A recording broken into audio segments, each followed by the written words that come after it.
impormasyon. Kasabay ng pagbukas din ng buwan ng kasaysayan sa pamumuno ni Ginang Minerva H. Briones.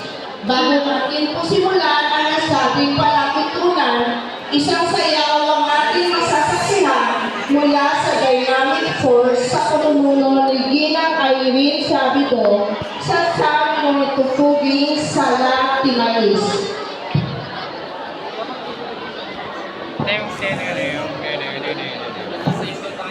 Pero mas gusto ko yung dance club dati. Sila si Ate Samantha. Pinakakti sila. Oo, nung dito nung uwian. Okay. Ayan eh.